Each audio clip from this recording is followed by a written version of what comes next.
예, 이번 시간은 이제 디지털 음향에 대한 역사에 대해 말씀드리겠습니다. 뭐 역사라고 해가지고 뭐 거창한 건 아니고요. 그냥 최근에 한 2, 30년 전에부터 시작된 이제 음향기기들이 어떻게 발전됐는지, 사실 디지털 음향까지 어떻게 발전됐는지에 대한 간략한 줄거리 정도 생각하시면 될 것 같아요. 뭐 몇 년도에 뭐가 개발됐어 이런 건 아니고, 한 최근 한 30년 전을 이야기하려고 합니다. 어, 뭐 굳이 그걸 알아야 돼라고 말씀들 하실 수 있겠지만 가끔 제가 요번에도 그렇지만 가끔 가다가 옛날 얘기를 할 거예요. 근데 그런 것들이 이제 꼰대적인 것들이 아니라 생각을 해보셔야 될 것 중에 하나가, 제가 음향을 한 98년도에 시작했단 말이에요. 벌써 25년 좀 돼가는 것 같아요. 되게 나이 들은 것 같네요. 참. 근데 여러분들이 알고 있는 이제 그 음향 시험을 내시는 분들, 음향에 대한 것들을 가지고 있는 심사위원 하시는 분들, 이분들은 적어도 90년 초 아니면 늦어도, 아니 그러니까 적어 90년 초 빠르면은 80년도에 음향을 시작하셨던 분들이에요. 그러니까 아무것도 없었을 때 시작했던 아날로그 장비부터 시작했던 분들이기 때문에 가끔 시험 문제나 이런 것들이 나올 때 요즘은 그런 거 안 쓰는데 난 그런 거 써본 적도 없고 책에서나 보거나 옛날에 있었다는 걸로만 알았는데 라고 이야기하는 것들이 문제로 나올 수가 있어요. 근데 저도 처음에 옛날에 그 되게 엉뚱하게 옛날 방식의 문제들이 나왔을 때 요즘 이런 거 쓰지도 않는데 이런 걸 왜 알아야 돼 라고 생각을 했는데, 반대로 제가 이제 나이를 들고 이제 보다 보니까 최신 음향 장비만 쓸 수 있는 환경이 아니잖아요. 가끔 가다가는 구형 장비가 있는 곳도 있을 수가 있거든요. 내가 있는 곳이 지금 최신의 장비를 쓴다고 해가지고 전국이 다 최신의 장비를 쓰는 건 아니에요. 그러다 보니까 약간 구형 방식도 알아야 될 필요가 있지 않나. 그리고 그런 것들이 간혹 시험 문제가 나오기 때문에 시험 문제를 내시는 분들은 어떤 마인드를 갖고 계신가, 이 정도는 좀 알고 계실 필요가 있으실 것 같습니다. 자, 일단은 그 음향이 어떻게 발전이 됐나 하면은, 대충 이렇게 생긴 그 아날로그 음향 장비가 있었다고 해요. 이렇게 해가지고 뭐 옛날에 막 그 고대 시대에 이제 그냥 육성을 하는 거에서 이제 음향 장비들이 생겨가지고 공연이나 이런 걸 할 때 마이킹을 하고 이런 음향 장비들이 생겨가지고 시작이 됐죠. 그래서 보통 이제 그 이런 거는 이제 뭐 교회나 아니면 강당 같은데 이런 아날로그 콘솔 놓고 사용을 했습니다. 근데 이제 그러다가 이제 그 큰 콘서트, 이건 좀 옛날식인데 한 90년대나 한 그 2000년대 초반까지만 하더라도 이제 큰 콘서트 같은 경우는 이렇게 대형 그 아날로그 콘솔을 가지고 놓고 공연을 했었어요. 그래서 이런 장비 공연을 했는데, 자, 이제 알아두셔야 될 것 중에 하나가, 이제 아날로그 장비는 기본적으로 이제 이전에 이제 음향적인 그 소리에 대한 DB나 이런 것도 했을 때 가장 기본적인 거예요. 페이더를 올리면 소리가 올라가고 개인값 뭐 간단한 EQ 정도만 있는데, 좀 더 전문적인 걸 하자니 음향이니까 한마디로 이것도 만약에 마이크, 콘솔, 앰프, 스피커만 있어도 소리는 나와요. 소리는 나오는데 이 소리를 좀 더 이쁘게 하기 위해서, 좀 더 필터링을 하기 위해서, 뭐 그런 거 있잖아요. 저희도 사진을 찍을 때 사실 그냥 그 사진 찍으면 좀 적나라하잖아요. 적나라한데 그게 현실이긴 하지만 약간의 뽀샵과 약간의 좀 필터를 통한 이쁜 사진을 원하잖아요. 결국 내 모습이 비록 그 모습은 아닐지라도 좀 더 이쁜 게 보기 좋잖아요. 그러다 보니까 여러 가지 이펙터나 컴프, EQ 뭐 여러 가지 특수효과 그 아웃보드들이 있으면 있을수록 좀 더 디테일한 음향과 좀 더 이쁜, 아니 좀 안정적인 음향을 할 수 있다 보니까 이 믹서 말고도 잠시만요. 이런 아웃보드들이 필요하게 됐습니다. 여기에서 뭐 컴프, 뭐 리버브, EQ, 뭐 뒤에서 여러 가지 효과기들이 있죠. 시험 문제에는 이런 효과기들이 많이 나오죠. 왜냐면 기본 음향에서 어떤 효과가 들어갔을 때 어떤 변화가 일어나느냐, 요게 이제 실기 시험으로 자주 나오는 문제인데, 어찌됐건 이런 아웃보드 장비들이 많이 필요하게 됐어요. 그래서 렌탈 팀들은 옛날에 이런 장비들을 싣고 다녔던 거죠. 아날로그 콘솔 말고도 컴퓨터도 막 몇 개씩 싣고 다니는 거예요. 다녀가지고 이제 메인 보컬 같은 경우에 메인 보컬이랑 이제 메인 코러스 이런 사람들한테는 컴프를 주고, 이제 그 짭 안 된 애들은 그냥 생소리 나가는 거고, 그리고 이제 리버브도 이제 메인 가수용 뭐 이렇게 따로 설정하기 위해서 리버브도 필요하고 해서, 그러다 보니까 여러 효과들이 들어가야 돼서 짐들이 굉장히 많았어요. 그리고 굉장히 무거워지고, 그리고 요거 하나하나 가격이 막 싼 거는 막 몇십만 원에서 비싼 거는 몇백만 원 하다 보니까 금액적인 것들이 굉장히 많아지게 됐죠. 그리고 이런 모든 장비들을 연결하기 위해서 선들이 굉장히 많이 넣어져 보내게 되는 이런 현상들이 예전 음향 시대에는 있었습니다. 그런데 이제 이런 것들을 디지털로 변화가 되면서 이건 뭐냐면 그 스플리터라고 해가지고 이제 공연하다 보면은 메인 음향 콘솔이 있고 모니터 콘솔이 있고 중계용 콘솔이 따로 있을 때, 아니 녹음용 콘솔이 따로 있을 때 소스를 일일이 분할하기, 뭐 지금이야 이제 그 디지털에서는 복사나 이런 게 되지만 옛날 아날로그에서는 선으로만 이렇게 뭐 1대3 이런 식으로 해가지고 분배를 하게 되면 저항값 이런 것들이 막 많아지고 이제 음질 문제 때문에 소리를 받아가지고 1대3으로 해가지고 분할하는 스플리터 같은 것들이 있었어요. 이런 건 이제 큰 공연장 비싼데, 근데 이것만 하더라도 12채널 같은 경우에 몇백만 원 하는 거죠. 이게 막 몇 개씩 있으면은 소리 분할하는 이 기능만 하더라도 1,000만 원이 넘어가는 그 비용이 들어가는 거죠. 그래서 뭐 하나는 메인 믹서, 하나는 모니터 믹서, 하나는 레코딩, 멀티 레코딩 할 때 이런 식으로 해가지고 쓰는 장비도 있었는데, 이러한 모든 것들에 대한 것들이 부가적인 장비들이 필요하다 보니까 디지털 콘솔이 이제 나오기 시작했습니다.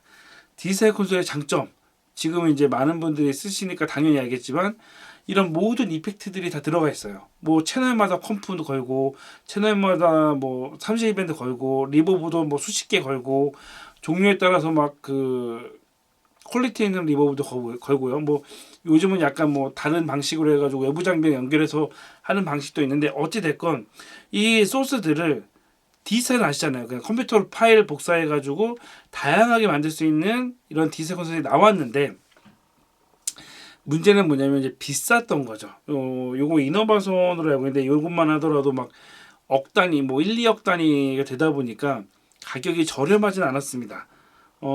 그래서 이제 옛날 제가 그때가 이제 20대 초반에만 하더라도 내한 공연 오게 되면은 뭐 DM2000 이 정도 급을 썼어요. 퀄리티 있게 하려고. 왜냐면 이제 아날로그에서 하다가 뭐 여러 가지 중계도 하고 이제 여러 가지 효과들 하고 여러 가지 이제 세팅값 같은 것들을 일일이 그때 조정하기 힘드니까 해외 투어팀 같은 경우에는 장비를 큰 걸 갖고 다니기 어렵단 말이에요. 그래서 이제 그 내한 공연팀 막 그 유명한 팀들 그 공연할 때 저도 이제 참관을 해봤는데, 그럴 때 이런 콘솔 같은 것만 갖고 오는 경우도 많이 봤습니다. 그래서 이런 콘솔들이 많이 들어왔고, 그때 당시만 하더라도 이건 한 뭐지 90년대 약간 2000년 그쯤에 밀레니엄 때쯤이에요. 그때쯤에 이제 그 디지털 콘솔을 쓴다고 그러면 1, 2억대 쓰는 거는 진짜 공연장이나 진짜 큰 데에서만 쓰고, 조금 뭐 중대형 교회나 아니면 웬만큼 좀 신경을 쓴다라고 하시는 분들이 지금도 이제 어느 곳에서는 사용되고 있는 M7CL 유명하죠.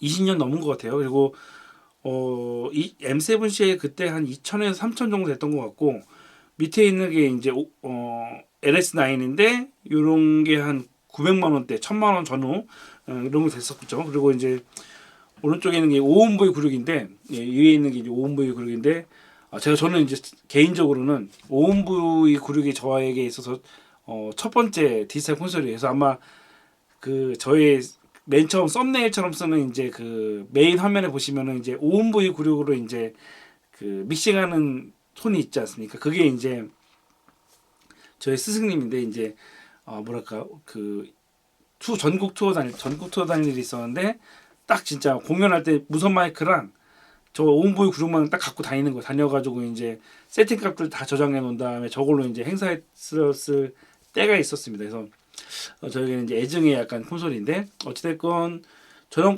온보이 구룡만 하더라도 한 200, 300 정도 됐을 거예요.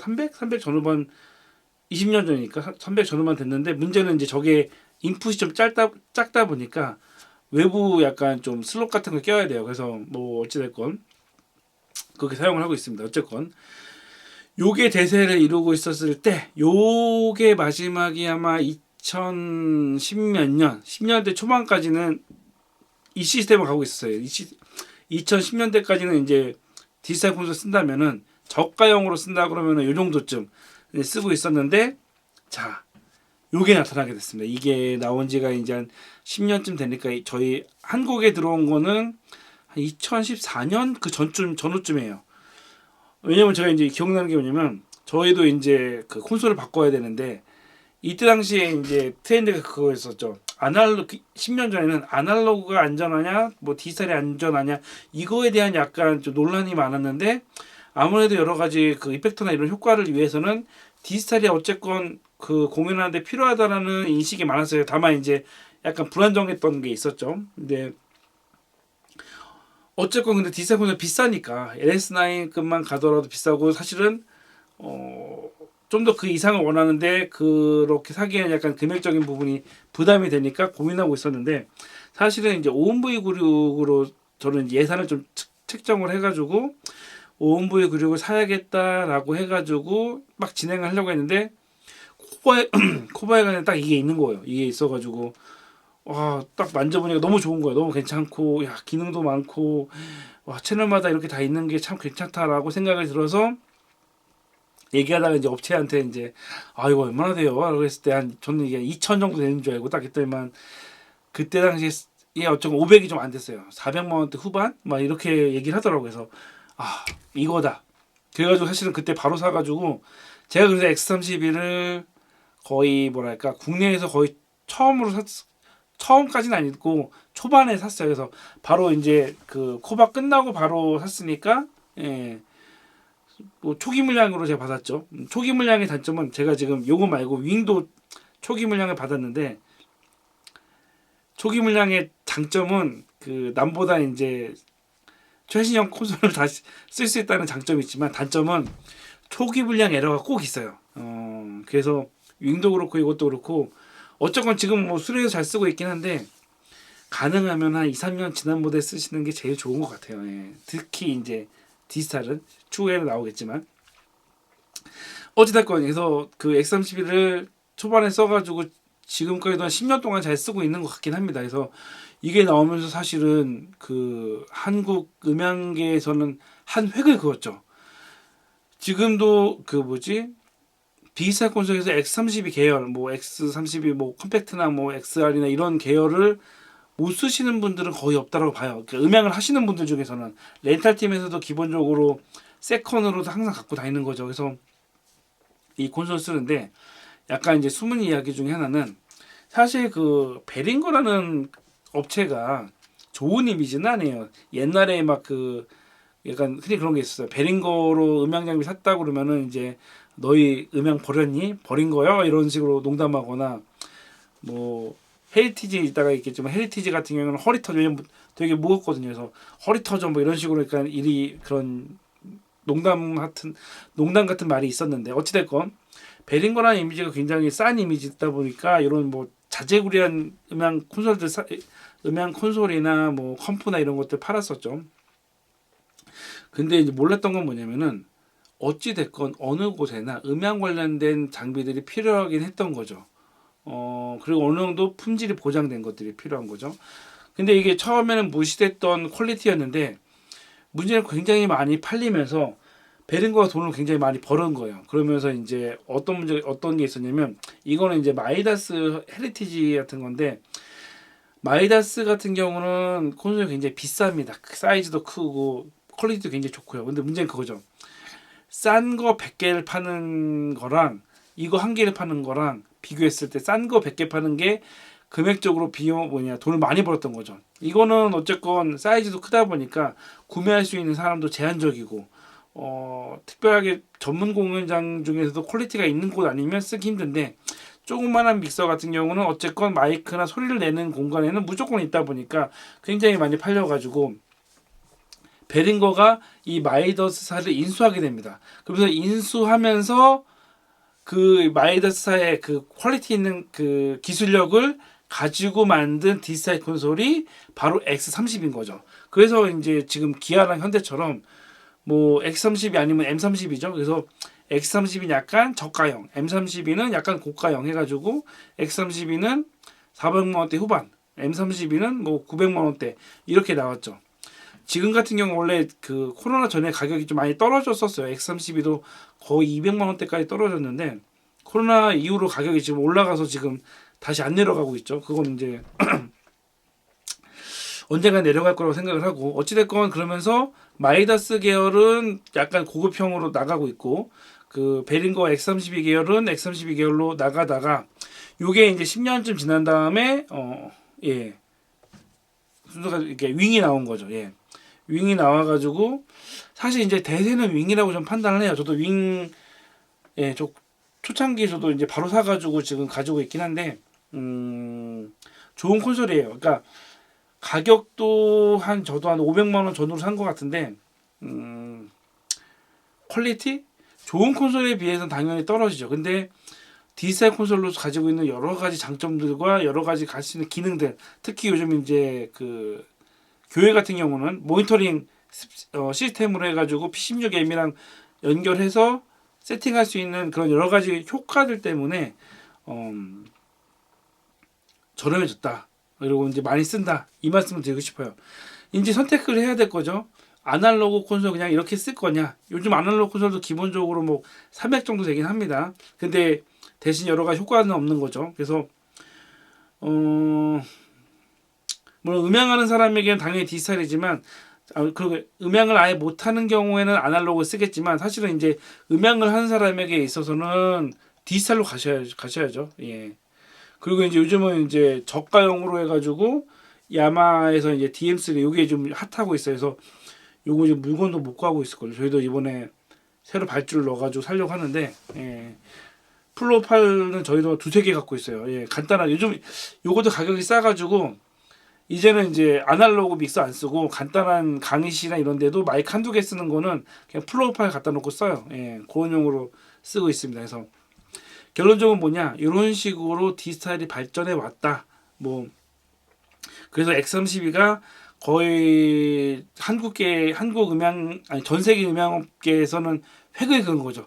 가격대를 확 낮췄으니까요. 그 전에 M7CL이 한 3천만 원 정도 됐을 때 X32가 그 한 6분의 1 가격으로 나와가지고, 물론 음질은 M7CL이 더 좋았겠지만 사실 그게 큰 차이가 안 나왔을 때 여러 가지 효과나 여러 가지 활용도를 봤을 때 굉장히 가성비가 좋았다라고 말씀을 드리고 싶습니다. 그러면서 이제 많은 사람들이 디지털 콘솔 쓰게 됐고, 그러면서 이제 아날로그를 쓸 바에 디지털 콘솔이 많이 들어가게 된 거죠. 그러면서 이제 코로나 시기를 겪게 되면서 OBS 영상 송출에 대한 것까지 같이 덧물리면서, 그러니까 같이 이제 물리면서 디지털 전송 방식에 대한 것들이 갑자기 이제 확 대중화되지 않았나 생각이 됩니다.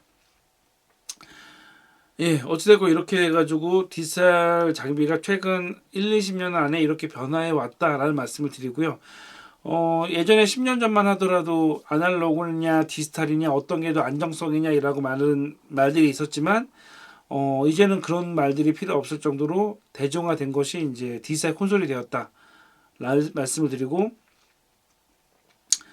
그렇기 때문에 이제 음향을 처음 시작하시는 분들도 디지털 콘솔에 대해서는 여러 가지 부분에 대해서 이제 이해를 하셔야 된다. 그러니까 이해를 한다는 게 이제 사용 방법을 익혀야 된다는 말씀을 드리는데, 한 가지 팁을 드리면, 저는 가능하면 아날로그 장비가 있다면 아날로그 장비를 먼저 마스터를 하고 디지털을 가시는 걸 추천드려요. 왜냐면 디지털이 너무 먼저 보급되어 있다 보니까 디지털 장비를 하고 아날로그 장비를 만지게 되면은 이해하지 못하는 거나 이제 잘 못 다루는 경우들이 많거든요. 물론 이제 다 디지털이긴 한데, 기본적으로 저희 음향 신호와 신호가 갖는 것들은 아날로그를 기반으로 가지고 있기 때문에 기본적으로 아날로그를 배우시고 디지털로 가시는 걸 추천드립니다. 예. 이 정도로 마치고, 현재 지금 이거는 현 디지털 장비의 추세다 라고만 생각하시면 될 것 같고, 그쵸, 제가 앞으로 10몇 년은 더 음향을 할 것 같은데 또 다른 또 음향에 대한 세계가 오겠죠. 무선이 굉장히 이제 대중화 될 수도 있고요.